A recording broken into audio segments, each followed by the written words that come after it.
What is going on? How is everyone doing tonight? This is TJRS, John Ross Show, on I would soon to be nice, warm Tuesday night or evening, whichever you prefer. I'm broadcasting as always from my nice little one bedroom, one bathroom apartment building in, I wouldn't say the heartland of Missouri, the heartland of the heartland. Okay, I'll say that. The heartland of the heartland, Kansas City, Missouri, USA. And I have a great, awesome show for you tonight that I've been preparing, and my notes have gotten all shuffled up, so I'm going to have to reshuffle them. And here I am starting to slightly laugh. Hope everyone is doing well tonight. Okay, so this is episode 12. Can't believe I've made it this far. Tonight we have segments on the Facebook outage and their apology. In my view, somebody pushed the wrong button. Was it Mark Zuckerberg? Was it someone else? Who knows? We have an excellent article, or I'll be talking about an excellent article in the Daily Poster about Kirsten Cinema by Andrew Perez and Joel Walker. And my internet connection is very low. Be doing talking about stuttering. I just started stuttering. Haven't even 2 minutes into the video, into the show, and I'm already losing my train of thought. So let me restart. This is TJRS, the John Ross Show. This is episode 12. We have a great show for you tonight. When I say we, as in I, myself, talking about the Facebook outage that I honestly did not know about, and the apology that came with it. In my view, that anybody, maybe pushed the wrong button. Was it Mark Zuckerberg? Was it one of the workers? Was it an accident? Was it on purpose? Who knows? Who the heck knows? We have an article, an excellent article in the Daily Poster about Kirsten Cinema by Andrew Perez and Joel Warner, and my thoughts on that article, rather my take on that article. We have an excellent, when I say we, I mean I have an excellent video to show to you, courtesy of Matt Bender from his YouTube channel, about, of course, yours truly, Jimmy Dore, and why he is wrong about how Nina Turner lost. Also regarding a commentary on my thoughts on the matter, and also relating a little bit to my feelings on Force the Vote, which Jimmy Dore, unfortunately, has been, and always will be part of. So, and that's about it. So, kind of a short show tonight. Hopefully going from now until 9 p.m. And so sit back, relax, fire up a martini, and watch the colors as they go through the sky, as the late great Tom Snyder once said. First off, before we get into all of that, and again, as I say when I say we, before I get into all of that, I need to acknowledge something that came up earlier this afternoon as I was preparing for the show. Comrade, friend, acquaintance, Kenzo Shibata of Class Time and the Kenzo Shibata Show has posted on Substack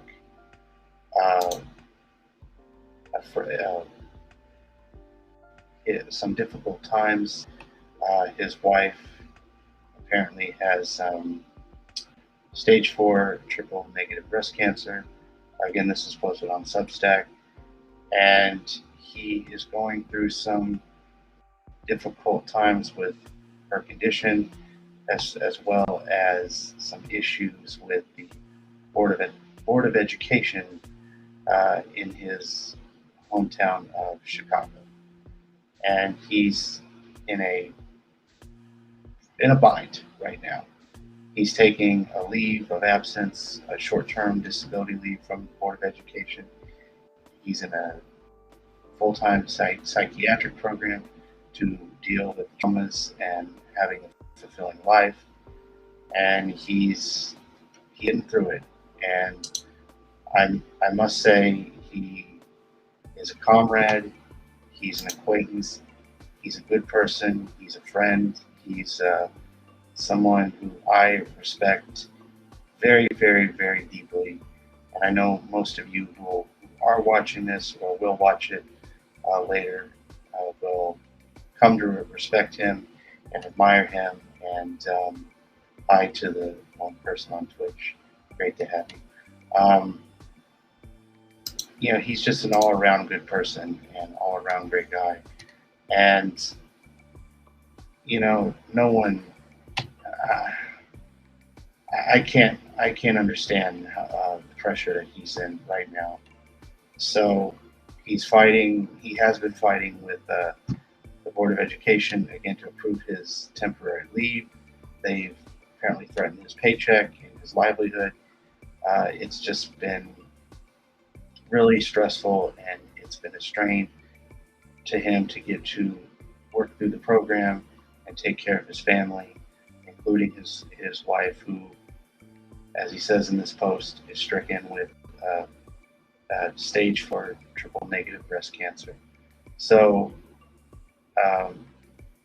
again, it says his leave was approved, and he's just trying to get through taking care of his wife and family as he struggles through her health. And if you can, just give Kenzo, like myself, like I have done, just a good well wish, a good thing of gratitude, great appreciation, great just everything under the sun.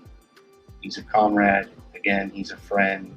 He's just an all-around good guy, and he got me where I am today, and that I can't express, even if I can express it in my own words, how much Kenzo has been in an importance in my influential life in the political arena, especially in the journalism, podcasting, progressive left media world. He's been one of the benefactors of me starting this, as well as his producer, Dan Simpson. He's just an all-around great guy. And so if I had one simple request to all of you who are going to be watching this or seeing this now or in the future, just give him some respect, give him some gratitude, give him some love. Let's let Kenzo, let's unify around Kenzo as he deals with his struggles at this time. So Kenzo, if you watch this in the future, I just want you to know that I'm with you, man, always, and I'm here for you.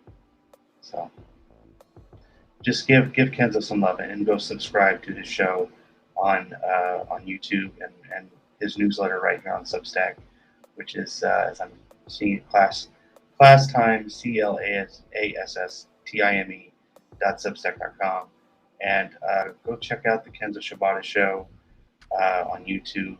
I believe it's also called Class Time with Kenzo Shibata. I'm not sure, but if you just Google the Kenzo Shibata show on YouTube, you'll find it. It'll be easy to find. So this is just my kind of wanting to acknowledge this gentleman who is just going through some hard times, like many of us have and will. So again, Kenzo, I can't say it enough, man. If you watch this, I'm with you. I'm truly with you, and I hope you get your priorities sorted out in a great way. And my condolences to you and your wife. I hope she is able to. She will beat this cancer, and I say it. I don't use this often, but my prayers are with you, man, and my appreciation and everything is with you and your family. So much love, brother. All right, so there's that, and again, just go subscribe to Kenzo and the Kenzo Shibata show. Um, I tell you, I modded for that show for a short time, but got to experience what his show is like. And when I was doing this is not this is Revolution, movie night extravaganza briefly with Forrest. Um, I got to meet him in person, and I found him to be a great guy and a great thinker and a great, uh, just an all-around great guy, great leftist, a great political person, a great teacher. He's a great activist of sorts. He's just again an all-around good guy, and you all should support him as much as you support me. If you want to support me, it's all fine. But if you're going to support me, go support him as well. Go support Kenzo. So anybody who watches TJRS now or in the future, go support the Kenzo Shibata show, because that would lift his spirits. And you stick by your own, you stick by your own community and one of your own, and it's all for one and one for all. That's unity, and that's a good thing. So. All right, so moving on. Obviously, there was an outage in the Facebook world that I clearly did not know about. I was unaware of it. I guess it happened yesterday, I believe. And I can just have to resubscribe or share my screen for just a moment. I will look at the Facebook outage. We will look at a story on the Facebook outage. This is what CNBC is reporting. This was around 14 hours ago. So still new, still fresh, still good in the works. So anybody who couldn't get on Facebook, I guess is able to now. And in the in the words I'm looking for is like, how in the hell did this happen? Okay, there it goes. There we go. There's the screen starting to share. So yeah, so this just was published today, a few hours ago.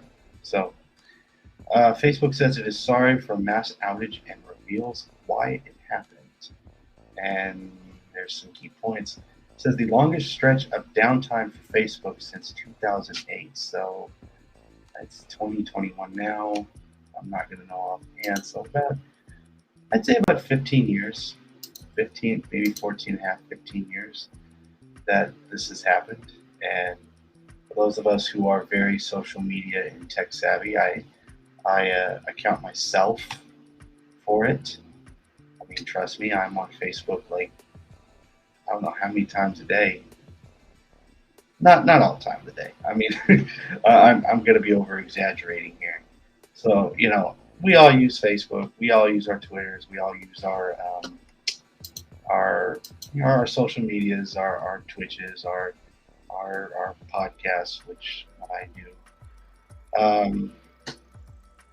My reaction to the apology is, before we get into it, is somebody somewhere, if not Mr. You-know-who, Mark Zuckerberg, somebody somewhere must have pushed the wrong damn button. Yeah. Somebody must have pushed the wrong damn button when it went down. When Facebook was out. When it went down. You know what I mean?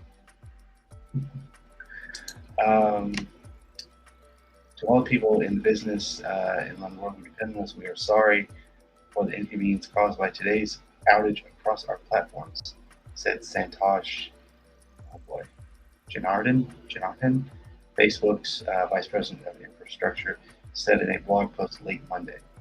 Facebook shares it closed down almost 5% on Monday, but were up nearly 1% on early trading on Tuesday.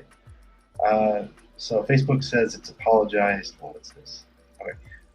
Facebook has apologized for the mass outage of billions of users unable to access their Facebook, Instagram, and WhatsApp and Messenger for several hours. What the hell is WhatsApp? I'm not familiar with that. If there's anybody in chat that would want to tell me what WhatsApp is, I'd be really willing to know. Not that I'm like ignorant of it or anything. I've never used it. I've never used it. I've never used WhatsApp ever. I've never used WhatsApp. So anyway, Facebook is apologizing. Yeah, I already read that. For several hours to all of the businesses. The world depend on us. We were sorry for the inconvenience. Yeah, it's Santosh Janardhan, and the VP of Infrastructure said in the blog post late Monday. It prevented users from refreshing their feeds or sending messages were caused by configuration changes on the background matters, Janardhan also said, without specifying exactly what those charges were. And whoop-de-doo, should we know, but we will never know. I'm not a big conspiracy theory guy. I generally but I generally don't get conspiracy theory people, with the notable exception of Tom DeLonge from Blink-182, formerly of Blink-182. I remind myself that he's not it was, it's just the whole thing like, oh, what happened? There must be some mysterious thing behind the whole uh,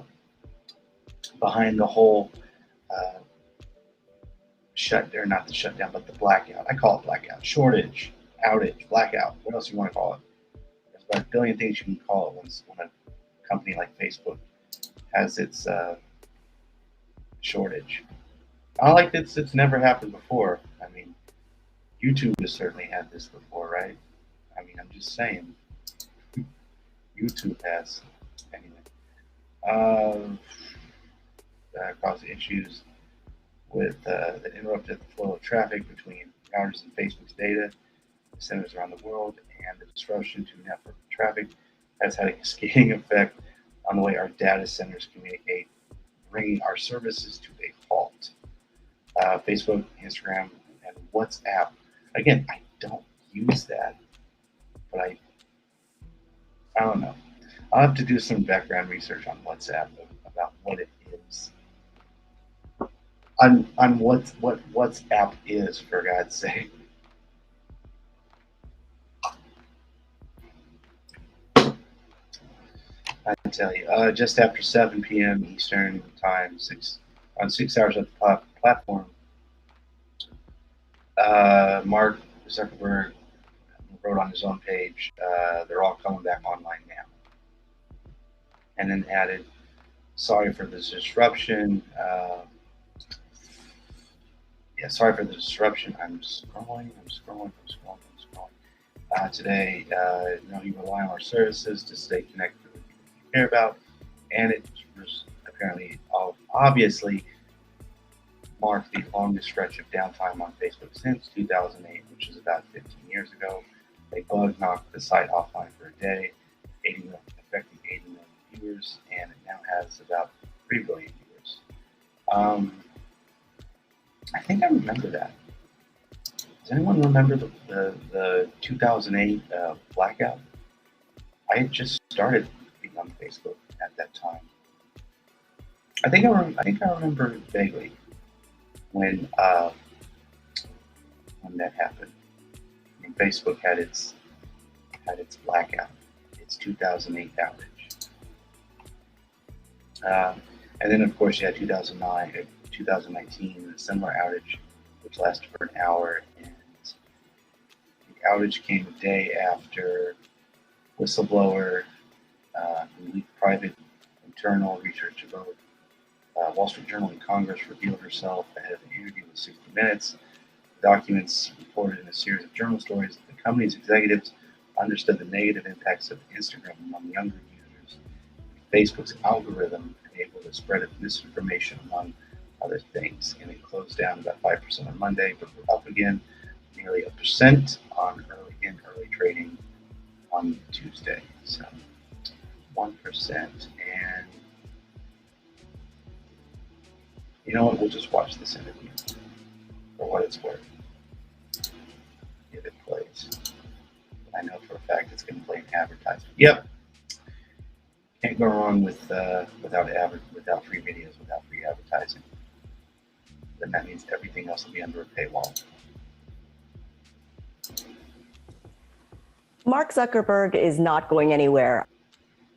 Okay. Nice. I think that he continues to have the support of his board. He has, the majority of shares. He has super voting rights.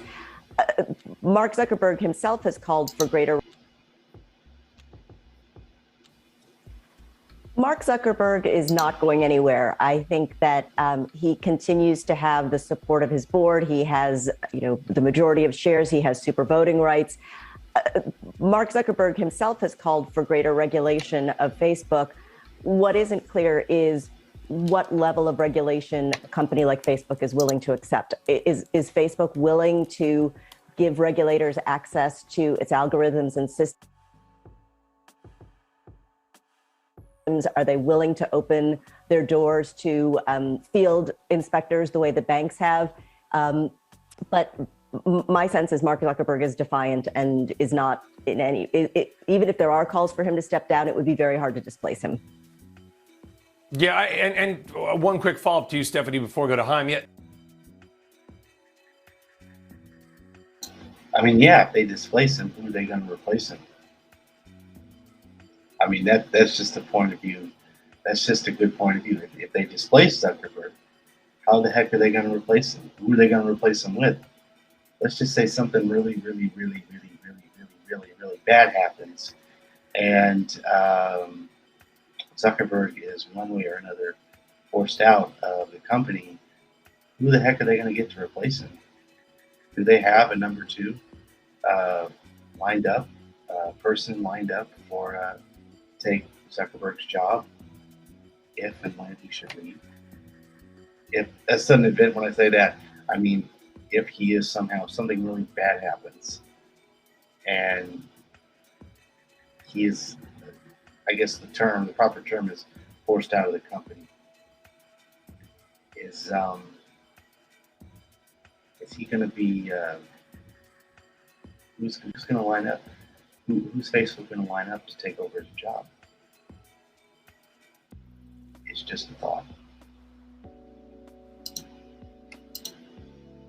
Yeah, you're exactly right. Nobody can force him out. He has got an ironclad grip on that company. To your point, super voting rights, hand-picked executives. I mean, he's got a walled garden around him. I mean, an iron walled garden around him. But increasingly, we see these, at some point, doesn't the buck have to step at the top? I mean, Facebook's always like, well, we're not a problem. But it's over and over and over again, and yet nothing ever changes. Yeah, well, and it'll be interesting to see whether, there are two important constituencies here that we really haven't heard from. Well, we're hearing from the street now, and the stock is down, as you pointed out, and I'd be really interested to hear what Haim has to say about whether or not the stock can rebound. The other constituency we really haven't heard from are advertisers. I think if advertisers start to pull and start to say that they don't have faith in this company, it might be a different conversation. But for now, the company continues to grow, the revenues are up. So it's very hard for one to argue that, these two big constituencies have a problem with Mark Zuckerberg. Yeah. Yeah, let's go down to Haim and talk about more on this, Haim. We saw the stock get hit yesterday. It's down 13% in about a week or so, but let's be clear. It has had a heck of a run. Increasingly, investors, and by the way, Facebook users don't seem to care. Everyone, delete Facebook, and then nobody does. Does the company actually take a business hit on this? I would think that there's going to be some backlash, but I think the company has some bigger issues just with the numbers. I'm sure this is a tiny hit. they just are facing tough comps as we go into Q4 and Q1, with that pandemic boom that they had. And, what you guys talked about before, I think they're in a little bit of a secular boom after the pandemic, just people are just back online and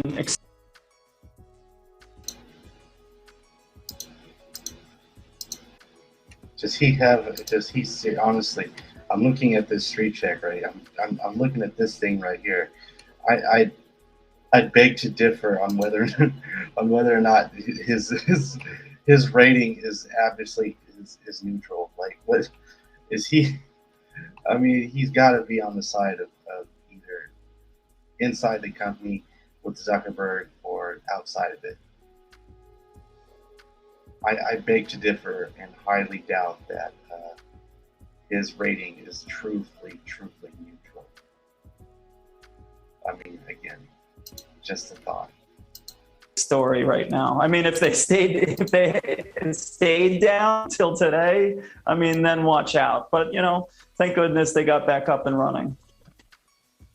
Yeah, they did, Hyman. I'll go back to you on that. Why do you think that advertisers just kind of, maybe hold their nose or look the other way, even with all this controversy around the company? Is it just that Facebook is the platform, at least for certain age groups, maybe not children, but older, it is the platform they have to be on? Look, if you're an I mean, I've been on Facebook for as long as 2008. And I can recall even back then being as a high school kid, it being mostly for teenagers, shall we say, under the age of like 18, 17. Now, I mean, that was a decade ago. Now, the people that were kids in school when they were on Facebook now are adults. It's branched out, to say the least. Facebook has definitely branched its name out and done some good work. So I'm just throwing out there. When I say done some good work, I'm not saying like they're always good. Let me rephrase that. Let me take that back. They have not done good work. Obviously, their algorithm, if you will, is pretty mixed, transparent, pretty toxic at times. They tend to filter some things, but not others. So, yeah, in that they haven't done great work. So, disregard that last part I just said. I flubbed my line. You're an advertiser, you care about ROI, and you have the ability through Facebook, probably more than other networks, to reach your customer directly.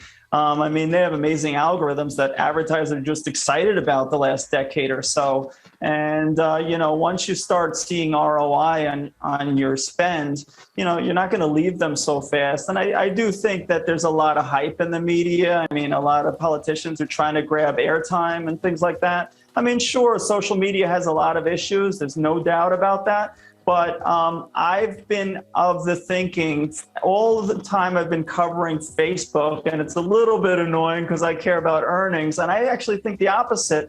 I think Facebook cares about its customer experience as much or more than earnings. And they've taken a hit with or without the government in the past just to make it a better experience for their customers. And sometimes things don't pay out for them in the next quarter or next year, which, I like things to get paid right now. But, I respect what they're doing. But look, they're the 800-pound gorilla. They have a lot of balls in the air, and, they're going to have to deal with constant issues. I mean, they're running a giant nation organization. So, of course, they're going to, have the magnifying glass on them.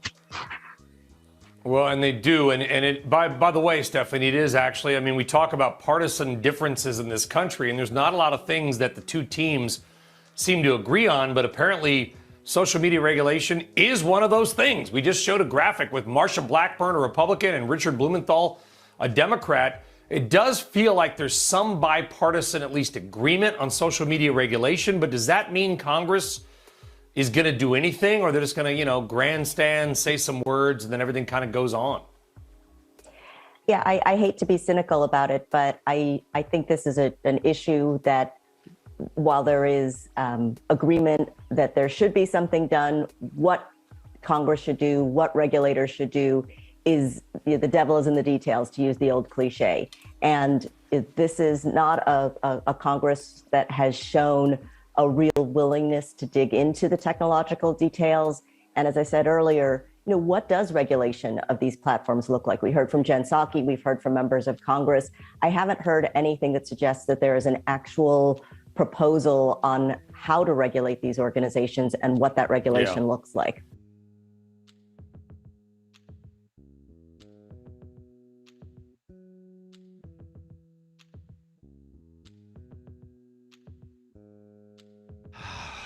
Okay, let's talk about those changes to your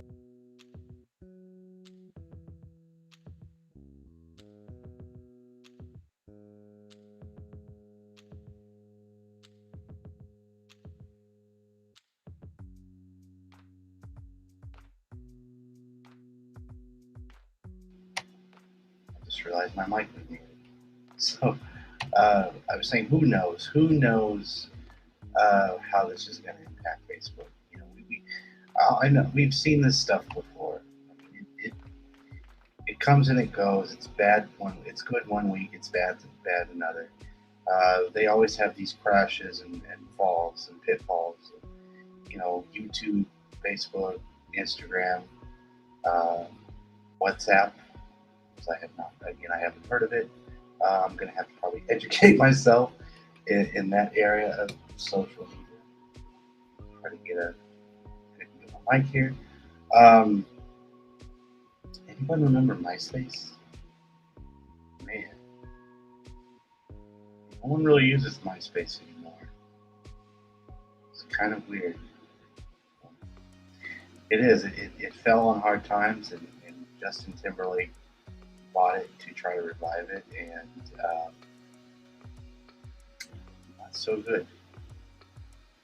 He did it more as like a music thing. Like he wanted to be.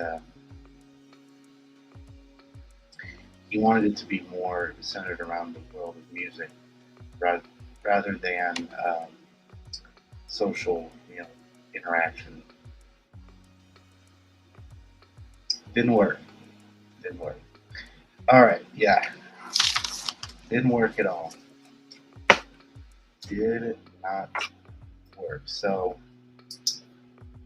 I would say, who in the heck pushed the button?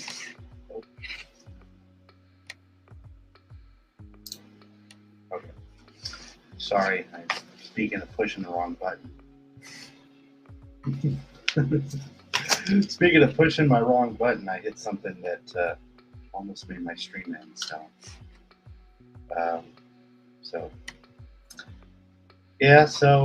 what are your thoughts? If you have any comments, I was putting this up here during the chat or during the video. So, feel free to leave a comment if you want me to read it, or if you ever have your response or have a view or an opinion on any segments. Feel free to leave it. And it doesn't matter if you agree with me on the segment or not.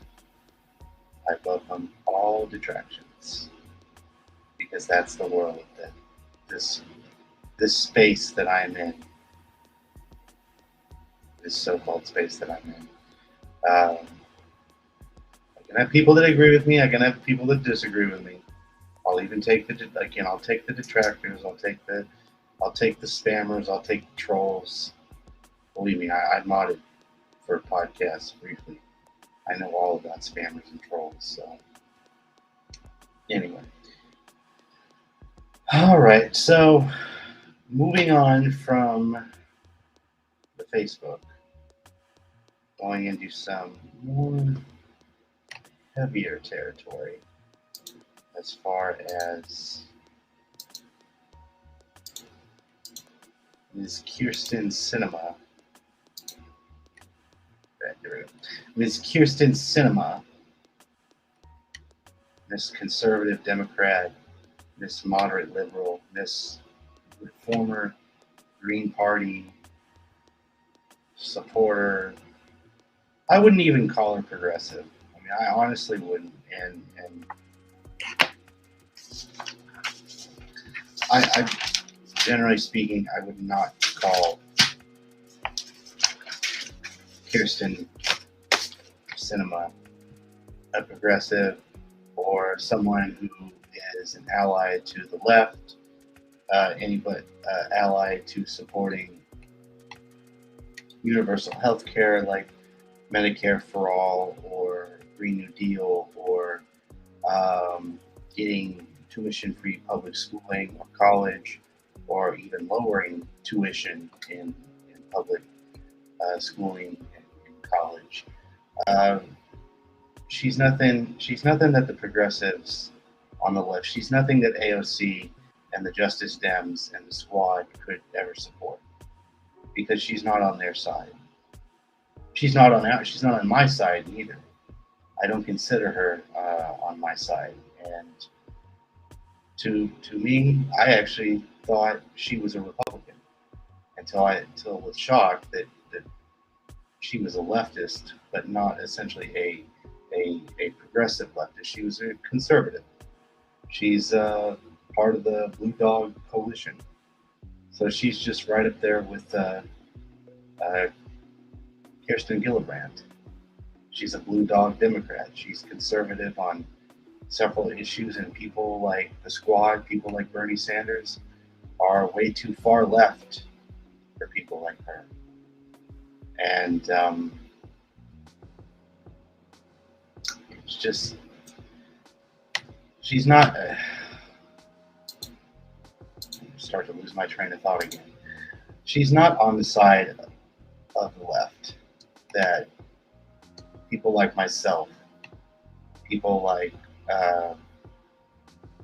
Bernie Sanders, people like the Squad. I keep saying those people because those are the types that I know. She's not on their side. She's not on my side. She's on the side of the Democratic Party establishment. She's on the side of the Blue Dog Coalition. She's on the side of Nancy Pelosi and the corporate candidates trying to stay in office. And the fact that she even considered herself a progressive one way or another is just laughable and ludicrous. I see right through it. Most progressive leftists or left progressives see right through it. Most Sanderites, as I coined the term, when I say Sanderites, I mean Bernie Sanders supporters. People that are Bernie Sanders supporters for life. For life. I'm telling you.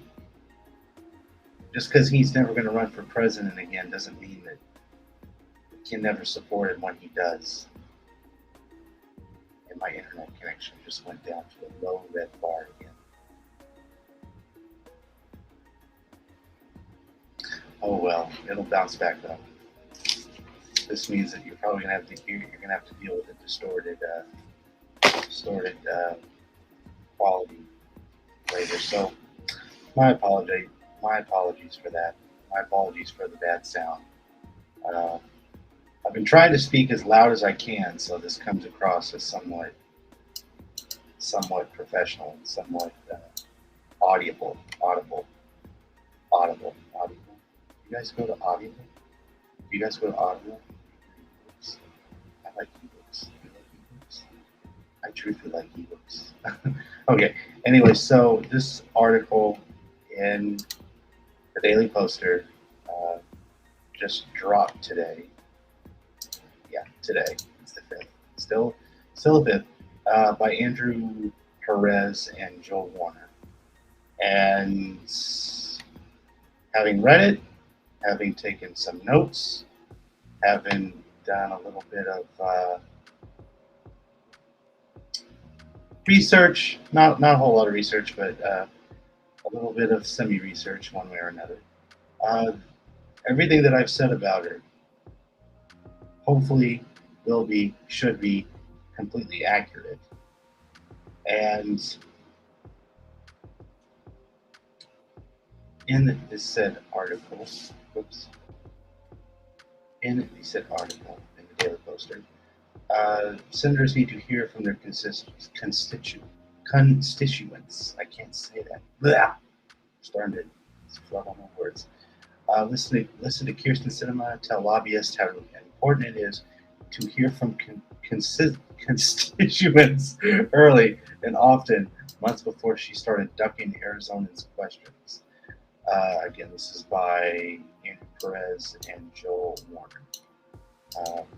Fall, I just found out that if this is okay with him, I know I shouldn't go on a plug fest every time I read something that I read something new that I like. I go on a plug fest and decide, hey, go find these people's Twitters and whatnot.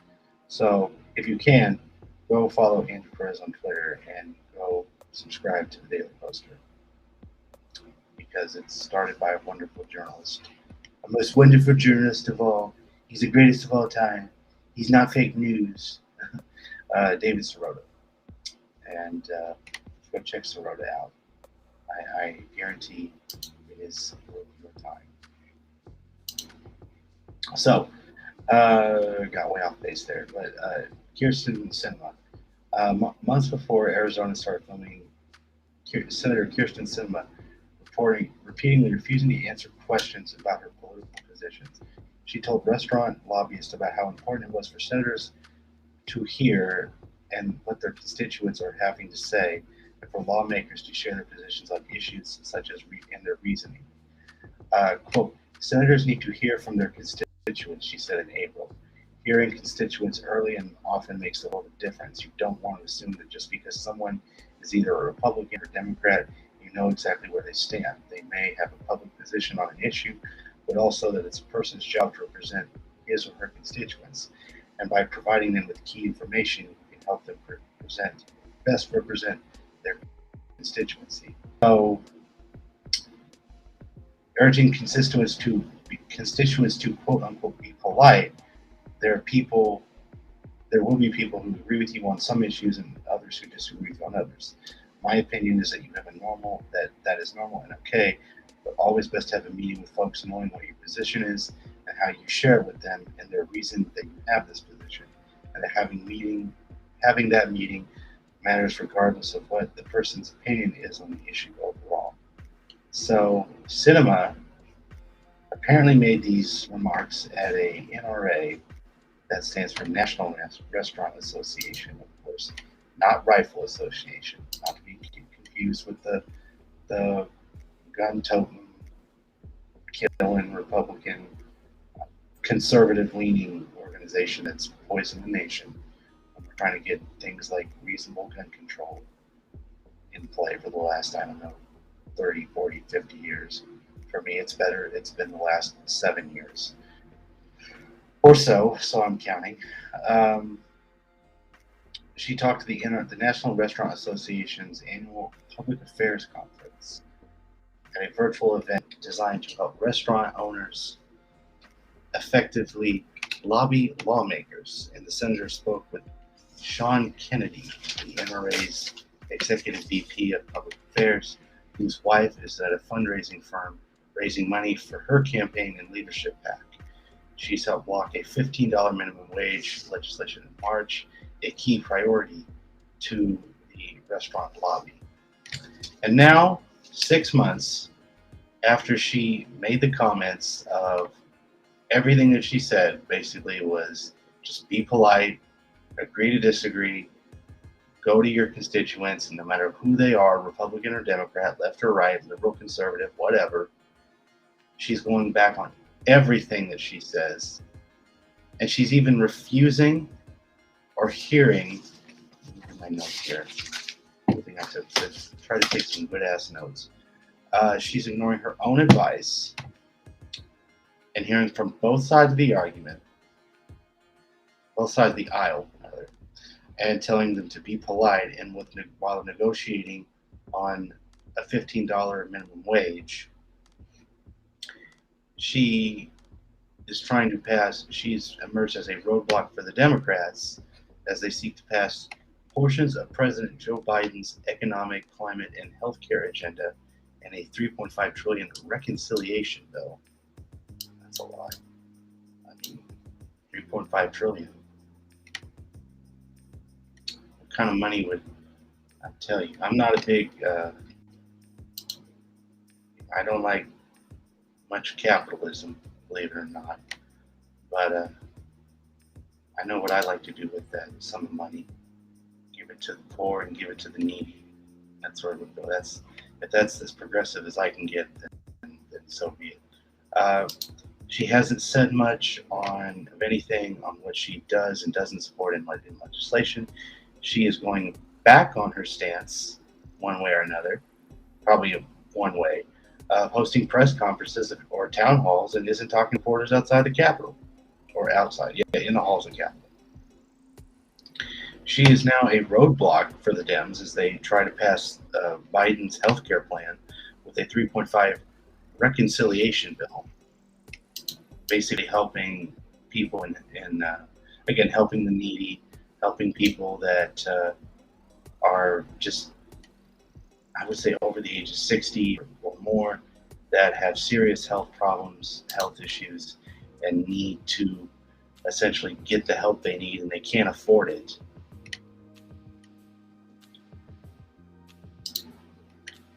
It just gets me angry. Even though I'm not showing it right now, I could be showing it on the inside. And instead, her team has put out vague statements in the Beltway news outlets where she's been, whether or not she allows for lower drug prices and with Medicare and expanding on other services such as dental and vision services for the elderly. She flip-flops. She's like Hillary Clinton in a lot of ways. She flip-flops. She's opposed to this thing. She supports this. She's less interested in supporting this kind of. I mean, again, I don't think she's even for legislation like Medicare for all. I would be dead ass to have one of those reporters in the Beltway area ask Ms. Sinema, Senator, do you support Medicare for all? Would you support it to keep elderly as healthy as they can be, and people under the age of 30 or maybe under the age of 40 on good health care so they don't get they don't lose their insurance, kind of thing. That's something that I would ask her. If I was one of those Beltway reporters,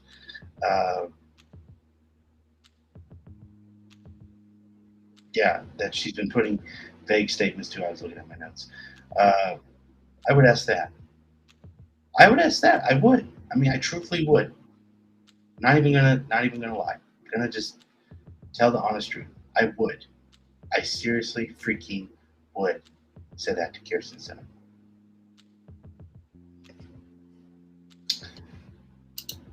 This past Friday, she flew to Arizona and in the middle of negotiations over the reconciliation bill because a spokesman said she had a doctor's appointment for a foot injury, but instead of actually attending that appointment, she was in Phoenix.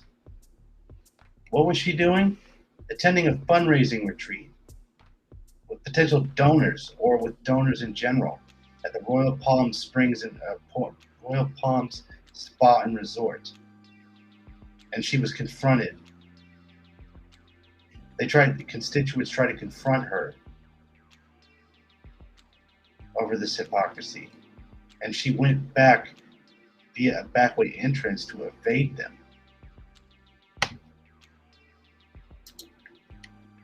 She went to a backway entrance to evade the people who were calling her out on her hypocrisy.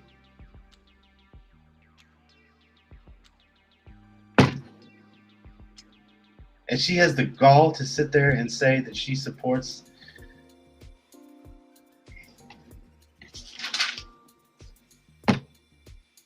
again, I honestly I'm just like I'm shocked, man. I truly am.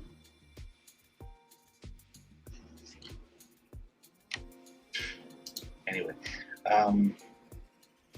So yeah, she attends a fundraising event in Phoenix while she's supposed to be at a doctor's appointment for a foot injury. Supposedly she was in Phoenix for a doctor's appointment for an injury. She attends a fundraising event, and then constituents try to confront her. She left via a back entrance, according to a video posted by activist group LUCHA, Arizona Living Free United for a Change in Arizona. Sunday, protesters confronted Cinema outside the class where she teaches at Arizona State University, calling her to support Democrats' Build Back Better plan in another video posted by Lucha Arizona. She didn't respond to any of the protesters when they followed her into a bathroom, and one of them named Blanca, rather. I think I mispronounced her name. Yes, I did. I actually did mispronounce her name. One named Blanca confronted her in a bathroom, trying to talk to the senator, filming herself trying to talk to the senator about a pathway for citizenship for immigrants and SB 1070, Arizona's anti-immigrant "Show Me Your Papers" law. And if I'm not mistaken, that was enacted by Jim Brewer, who was Arizona's governor at the time. Jim Brewer. She's former Secretary of State of Arizona, but she was governor of Arizona from 2009 to 2015. So she's not governor anymore. But if I'm not mistaken, she is one of the enactors of SB 1070. So let's see, SB 1070.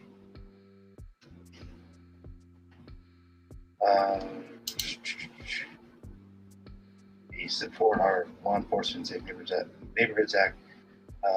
As there is a 2010 legislative act in the United States Senate of Arizona that at the time was passage in 2010 was the broadest and stricter illegal immigrant in the anti-illegal immigrant measure passed in the U.S.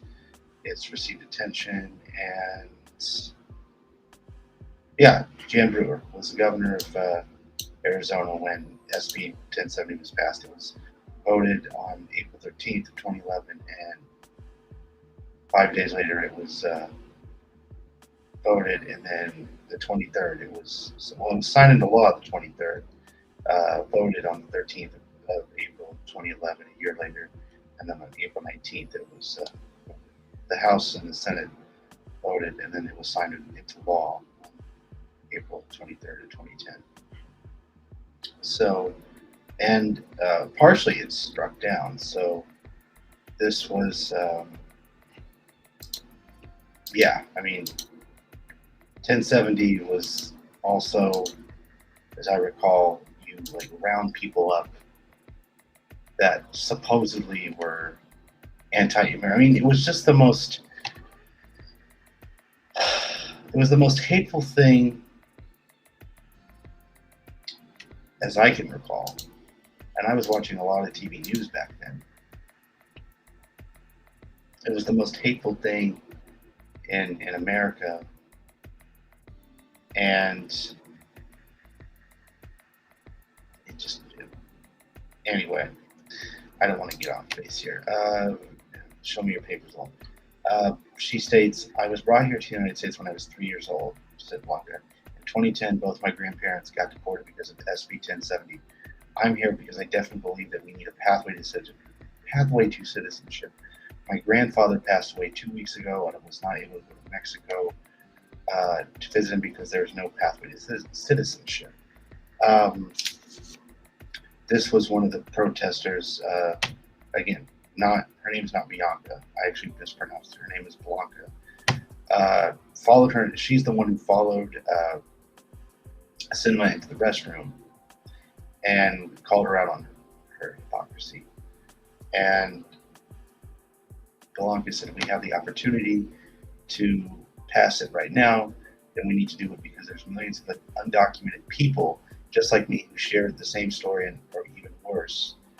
Adding that we need to hold you accountable for what you do, what you promised us that you were going to pass when we knocked on the doors for you. She did not respond to the protesters during her 2017 cinema meeting.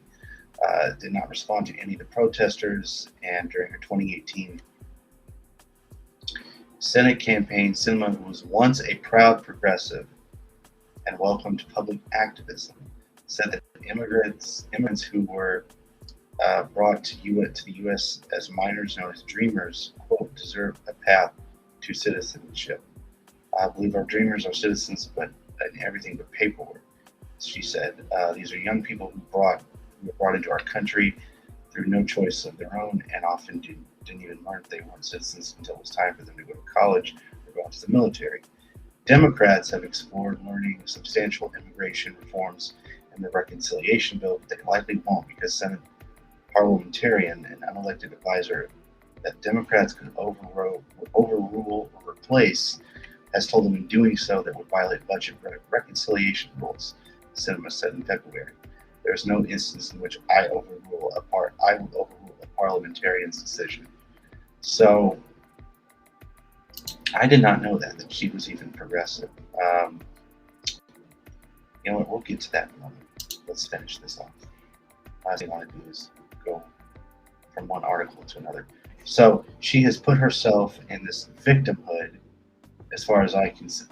This is what I feel is she has put herself in this, what I'd call victimhood, by releasing an angry statement and saying that, quote, yesterday's behavior was totally not legitimate, was not legitimate protest. My students were unfairly and unlawfully victimized. The only victim that you're portraying here, Ms. Sinema, is yourself. She's put herself in this position. Nobody but her. No, none of her constituents, all of them that have tried to reason with her. She's ignored them. She's dismissed them. They've been antagonized. I mean, it just goes on and on and on. And it's not good. It's not great. And it's not just her. I mean, it's all these, Democratic and Republican corporate politicians that always play. They always play the victimhood. They always play the victim. They're the victims, not the people that they're supposed to be representing. They get into office, they get elected, and then they don't fulfill what they're supposed to do. And then when we become critical of them, even slightly, then they get back at us.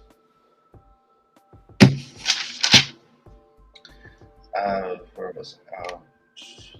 The statement went on to know is the duty of elected leaders to avoid fostering an environment in which honesty-held policy disagreements serve as the basis for vitriol, raising the temperature and political rhetoric that created a permission structure for unacceptable behavior.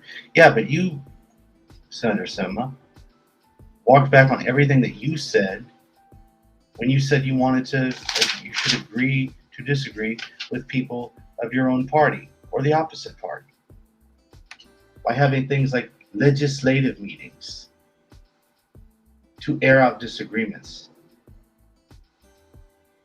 and to put crap out like this.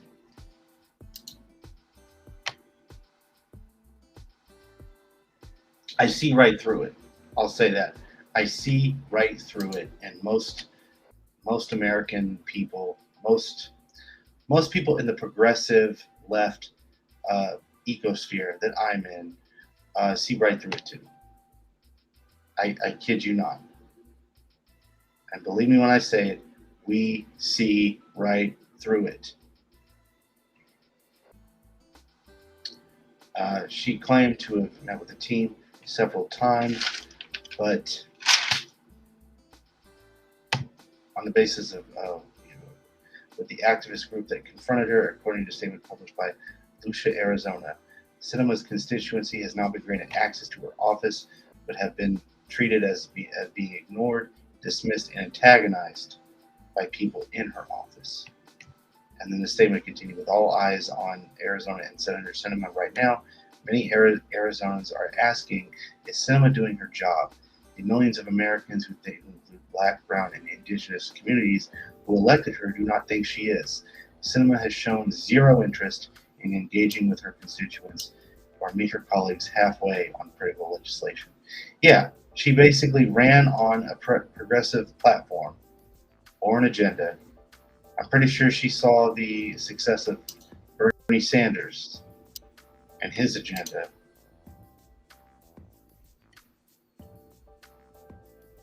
And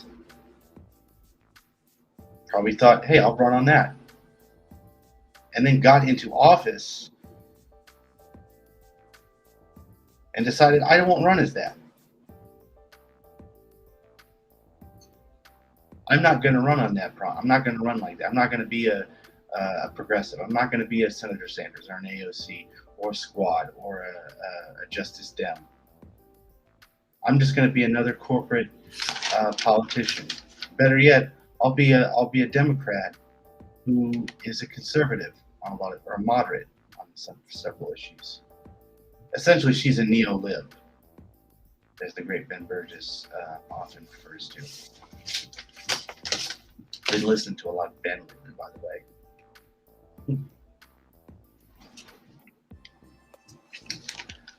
Been listening to a lot of Ben, so later on Monday, it looks like this past Monday, or when I say past Monday, yesterday, another Arizona group tried to speak with Sinema on her flight from Phoenix back to DC, asking her to hold on. Okay.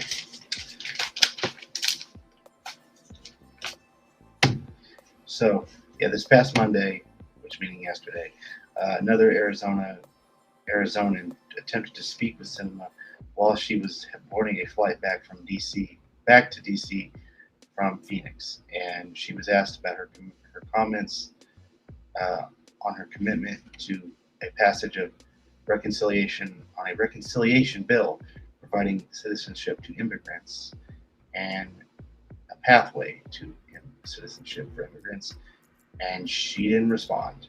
She didn't respond and was followed out of Reagan Washington National Airport, and one protester asked her, who would you leave behind? The seniors, the immigrants, people without dental care? Would you leave behind Senator Sinema? Who would you leave behind, Senator Sinema? We just want to have a conversation and you're ignoring everybody. Is this what you think leadership is? That is a that is a strong end statement there. I'll say that much. I will say that much.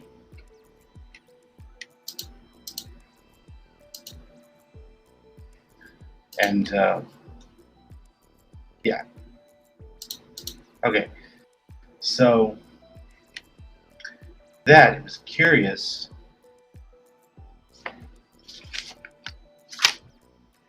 because I was not aware of this. I was not aware that Sinema herself, for some weird reason, was a proud progressive fighter. Because she doesn't look that way now. She's more of a blue dog Democrat. She's a Kirsten Gillibrand. That's what she is. She's a blue dog. She's a moderate or conservative on several issues. As I said, she's not progressive. She's not anything like a Bernie Sanders or an AOC. She's none of that. She's a moderate corporate neo-lib. It's probably what she has been.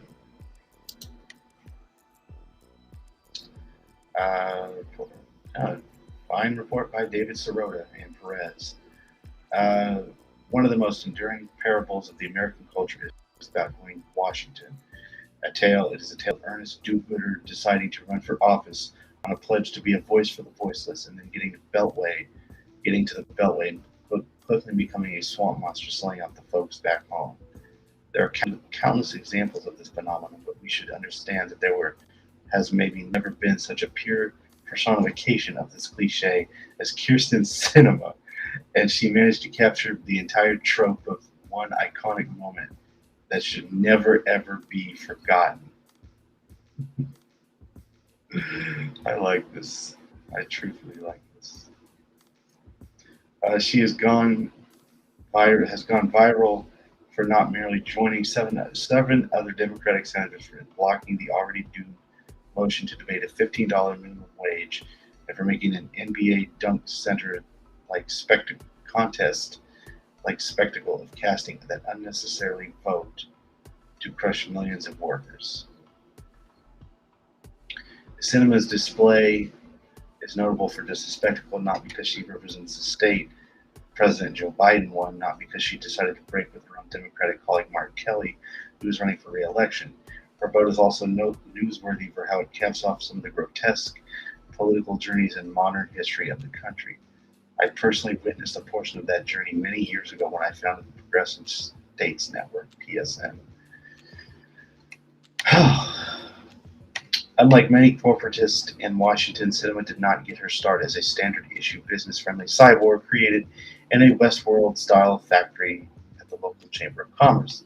She was a Green Party icon and a social worker who had been elected to Arizona's legislature as a proud, unabashed progressive. She even became a board member of our organization, which was designed to counter groups like American Legislative Exchange Council and a champion progressive economic agenda. And seems to be a video. You know what? For the hell of it, let's watch it.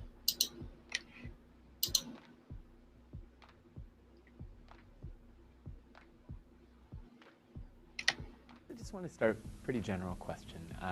These families to... And it looks different everywhere. What do you think that... You know what? Never mind. I take that back. We won't watch it. My voice is starting to get scratchy again, so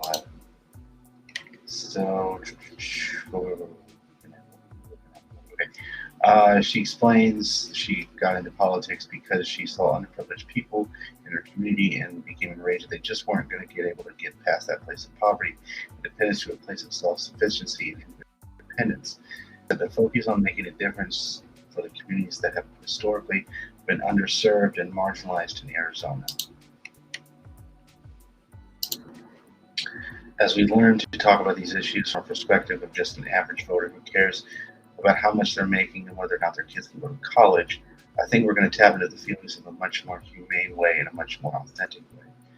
Soon after creating a progressive image for herself in the legislature, she got herself elected to Congress in 2012 and touted herself as a leading proponent for raising the minimum wage in a state whose voters soon approved of such a wage increase. But then she got comfortable and began to change her tune. She voted to help corporate lobbyists. She began to roll back they began to roll back the finance industry. She cast votes with Trump. I mean, just on and on and on. She big win for Wall Street. They awarded Cinema the inaugural Abraham Lincoln Leadership in America Award and the Jefferson Hamilton Award for bipartisanship. What an honor that must have been. It culminated in the COVID-19 relief bill, which she has played a particularly pernicious role. She then told PSA back then that the social worker was an immigrant, that she was a social worker and an immigrant in the refugee community, and cast herself as a defender of these groups. Voted with Republicans last month to block survival aid from going to undocumented immigrants. Her advocacy for higher minimum wage, she's making progress. Her previous public advocacy for higher minimum wage, she's been making progress for weeks against including a $15 minimum wage in the COVID bill. She's saying it's not appropriate, it's not for the reconciliation process, and she told that to Political. She said it's not a budget item and it shouldn't be in there. What a way to flip-flop. I mean, truthfully, what a way to flip-flop. To call yourself to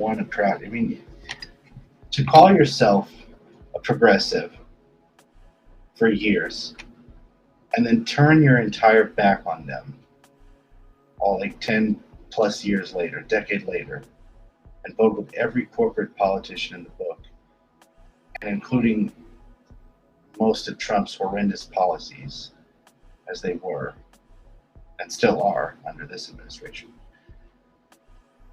it just pulls you out on your hypocrisy.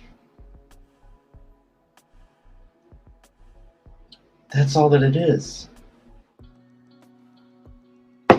And that's all that she's seen for.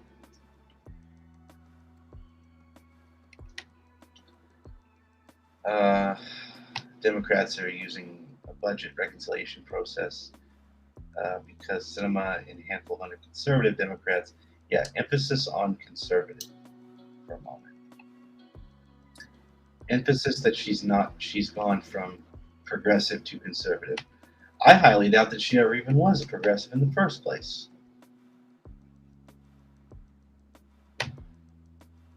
I highly doubt it. And I don't care that if I get trashed for saying it.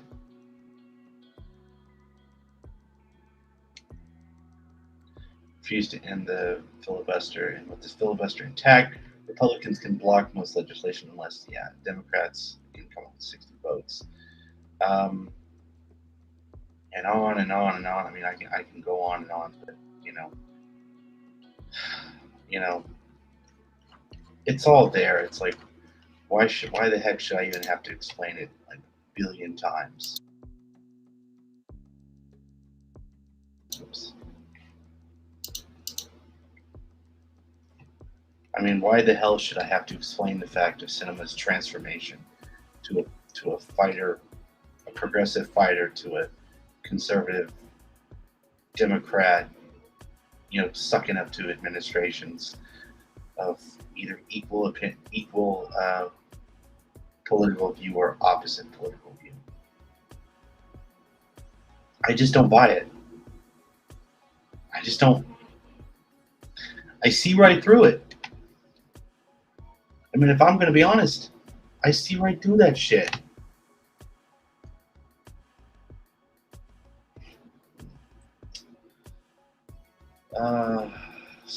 Almost 8:30.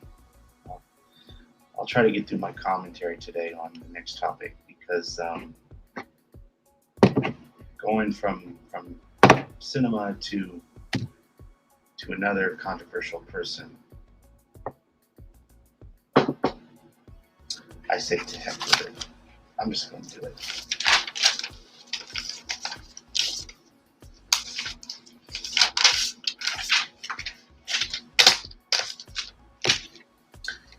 Alrighty, so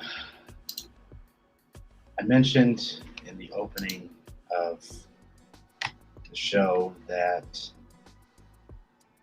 I was going to do a commentary on Matt Bender's video regarding Jimmy Dore and his statement on Nina Turner. And in the commentary, I haven't talked so much about what Bender has said on paper, but now that I've thought about it, I can talk a little bit about of what I feel about what Bender's trying to say. That didn't make any rational sense. I hope I don't get tired, but anyway, so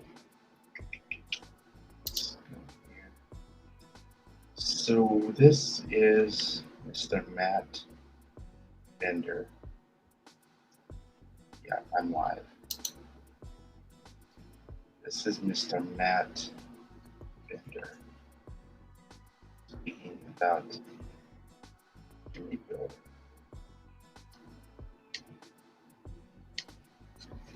And I'm going to get something to drink.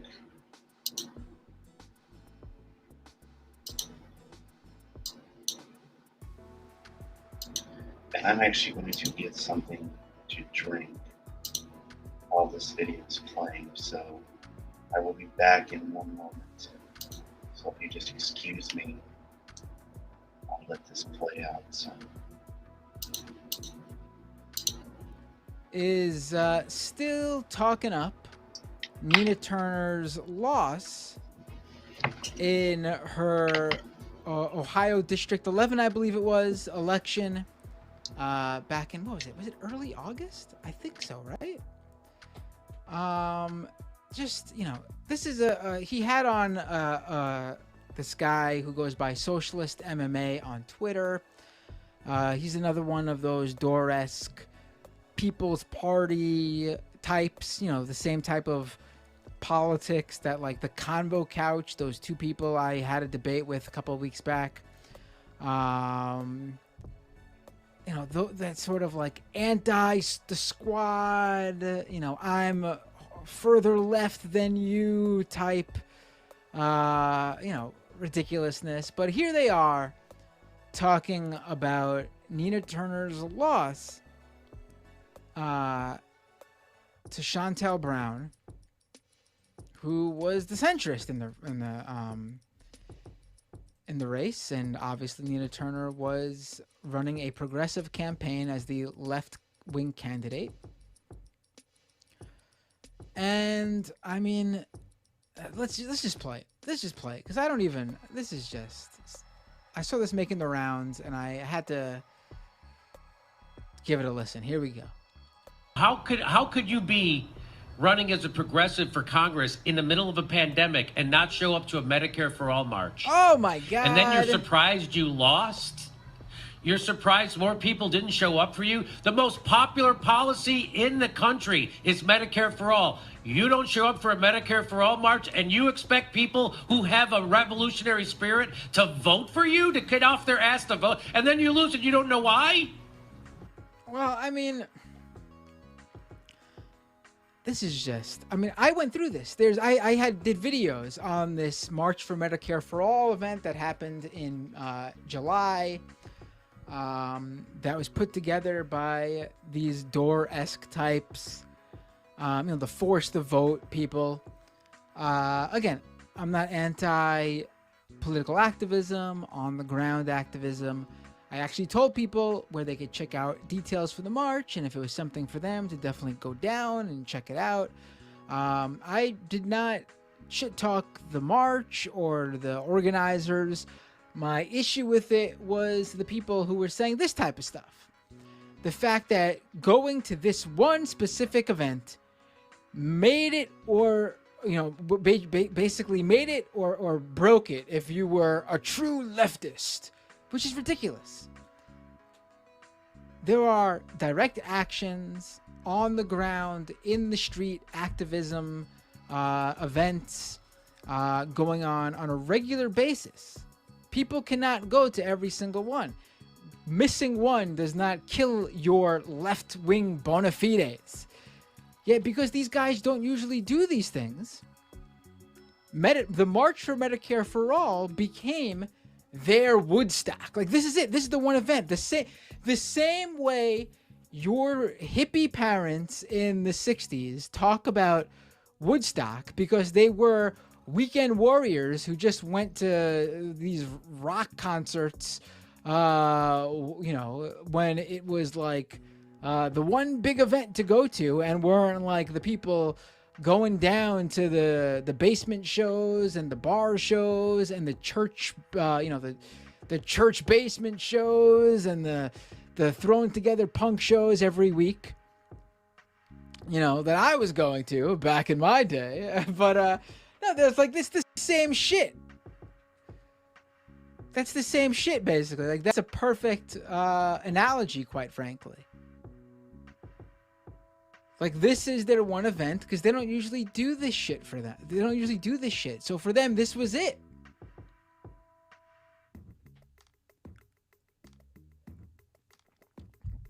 So because Nina Turner didn't go to the Ohio March for Medicare for All, and instead on that day did an event with AOC, a campaign event for her campaign with AOC, they think that this is what tanked her campaign, because she didn't show that she was a true Medicare for All supporter because she didn't go to this March for Medicare for All event in Ohio.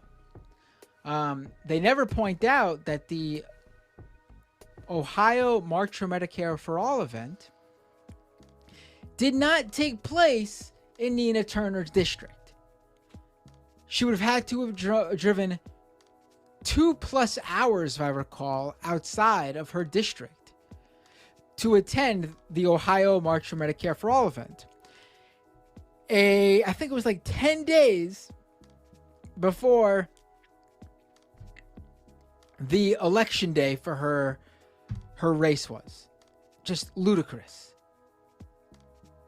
Ludicrous. Oh, Marla points out Nina is working at TYT now, which is probably why she's back on Jimmy Dore's radar. Of course, right. That makes sense. Nina Turner did not lose because she didn't go to the March for Medicare for All event. Full stop. Anyone making this assessment is a joke. You should not take them seriously. That is the craziest thing in the middle of a pandemic. You're not going to show up to a Medicare for All march? The most popular policy in the country. And I mean, listen, they're also still holding on to these old polls from the primary, all of which were taken in like the first or second quarter of 2020. This is like old. Is Medicare for All popular according to those polls? Yes, it is. Unfortunately, things don't always seem to work out that way, right? I mean, ending the wars was also very popular for quite a while too. Like, you know, bringing our troops home. Yet Joe Biden only did this last month. I mean, if you poll now, I would guarantee probably that there are other more pressing issues, actually. I know people are going to say, oh my God, I can't believe Matt just said that. But I'm sure that for people who are about to be evicted, the number one pressing issue is evictions, and their biggest support would go with the eviction moratorium. You know, people's priorities have changed a bit. Obviously, Medicare for All is still very important. But even Bernie Sanders has made the political calculation to work on other things that have better chances of happening right now.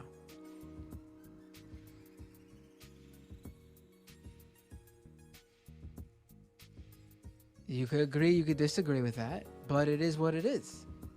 That's what the situation we find ourselves in, right? wonder why you couldn't beat the establishment. I wonder why. And they made a ton of excuses for why Nina Turner lost. And if you looked at the rhetoric at the time, they was immediately punching down. They blamed the People's Party. They was blaming you. Yeah, well, that's silly too. I don't know anyone who really did that. And the reason that's silly, though, is the same reason why not attending the March for Medicare for All rally is silly, right? Like, the two reasons why that's both of those, that Nina Turner lost because she didn't attend the March for Medicare for All rally, and the assessment that Nina Turner lost because of the People's Party or Jimmy Dore actively criticizing her or working against her, both of those, they're on opposite sides, right? But both of those assessments are stupid for the same reason.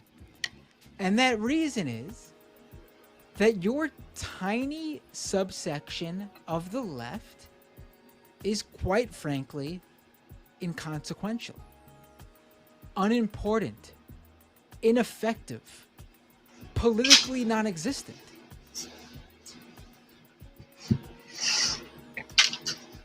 It is what it is. I would never blame the People's Party or Jimmy Dore or any forced to vote nonsense or anything like that on the reason Nina Turner lost. And that is for the reason that that shit isn't on the mind of voters. The majority of voters don't even know what that shit is.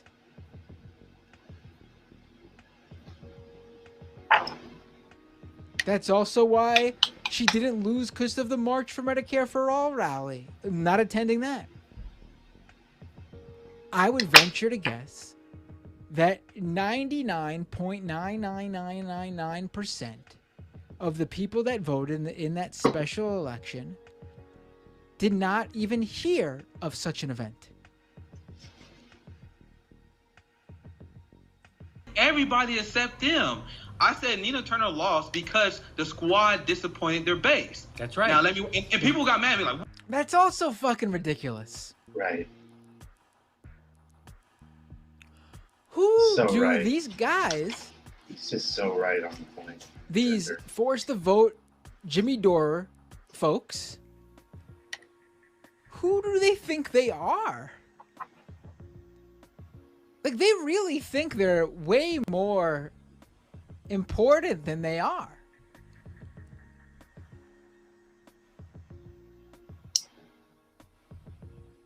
Same for like where they place the overall left. Quite frankly, I'm a leftist. I support a lot of the things they probably support, although we have very different ways of getting about it, or a lot of things they say they support, I should say. But I also have the political understanding and knowledge to know where the left exists in the current time period. And while it is growing and getting stronger and stronger, the majority of voters do not have the same political knowledge that people in this political bubble have. Yes, are people who vote in primaries and especially special elections more knowledgeable than the average voter who probably goes out and votes during a presidential election? Of course. But that doesn't mean they are in the same political bubble as people who do this day in and day out for their work, for their hobby, whatever it may be.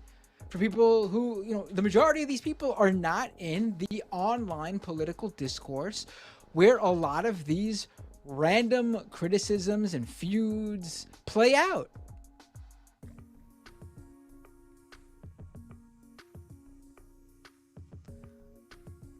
Quite frankly, the squad also had little to no effect in the Ohio race that Nina Turner was a part of. You think someone in Ohio going out to vote is thinking about AOC in the Bronx? It's ludicrous. Did Nina Turner have AOC come out for her? Yes. Why would she do that? Because Nina Turner knew who her base is, right? So AOC comes out and she's activating her base, leftists.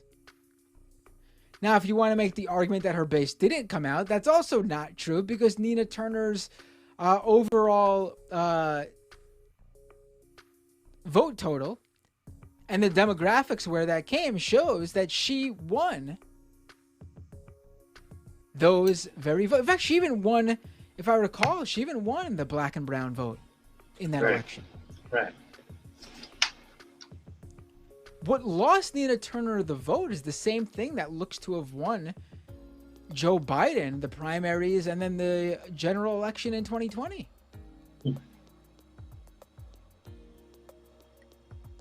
White suburban voters came out and voted for whomever the Democratic establishment was backing. I would say that Matt is definitely on point.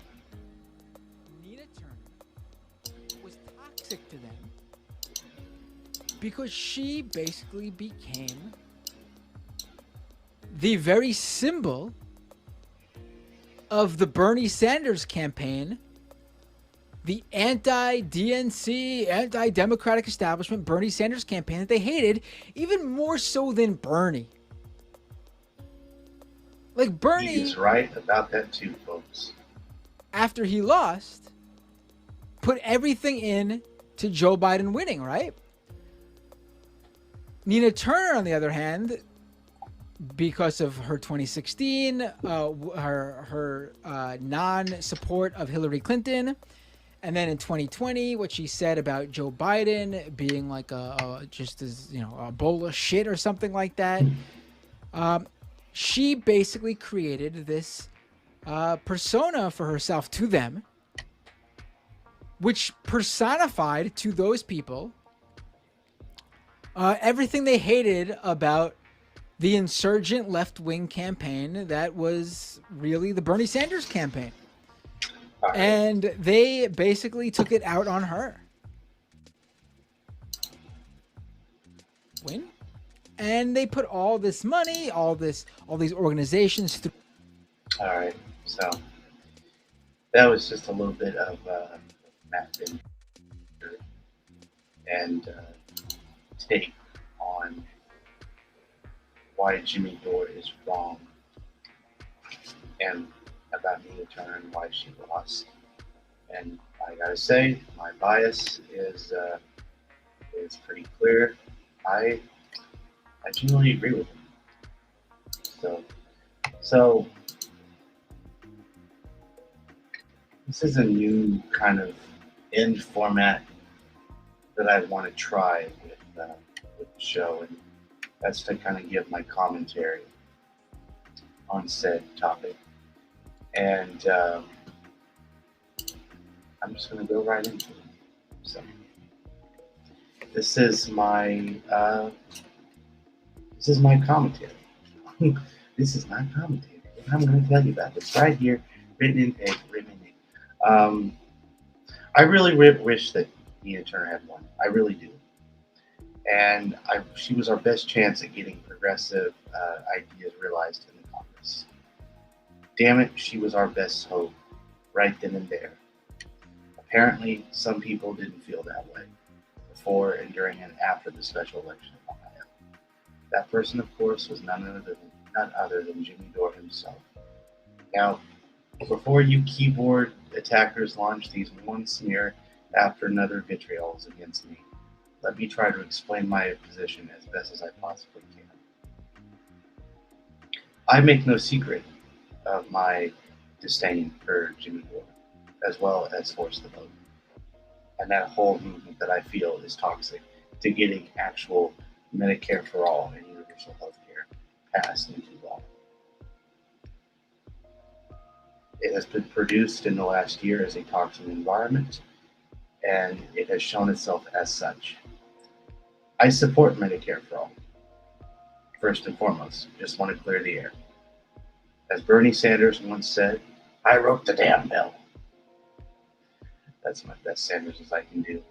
But the Force the Vote so-called movement has been dysfunctional from day one and has continued to be that way ever since. They just don't have the right people running. That's my view. That's been my feeling about Force the Vote. That even if some things, emphasis on if, and some things were reasonable, it just doesn't have, they just don't have the right people running the show, so to speak. And for people like Nina Turner, she was the most positive chance to get Medicare for all properly enacted in the Congress. Now we'll have to wait and wait and wait and wait and wait, unfortunately, for something like that to happen again. And Dore and his fan base will do their worst to continue to divide and fracture the left as best as they have already could. And he has been doing it for quite some time, and he's been refusing to give up. The toxicity that he has espoused is detrimental to Nina Turner and those fighting for real progressive change in the House and the Senate. Jimmy Dore only bullies for clicks and for pay. I mean, how else is he going to be able to pay for $1 million mansion? being a failed stand-up comedian just wasn't enough after all. I guess. Yeah, I mean, that's my take. Read it and weep, folks. It's my probably 5-minute, 10-minute, 15-minute take. Trust me, they'll get bigger. They'll get better, hopefully, as I go along. We're almost about that time.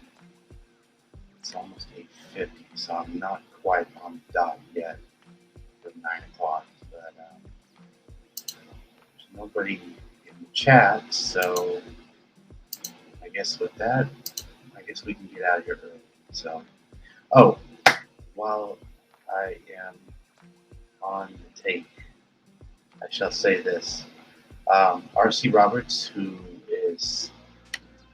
normally does the TJRS, the Sunday stream with me on Sunday afternoons at noon, will be appearing, I go through an announcement and I have to burp. Will be appearing with me, and let me look it up, because you never know when you're going to be doing it with yourself.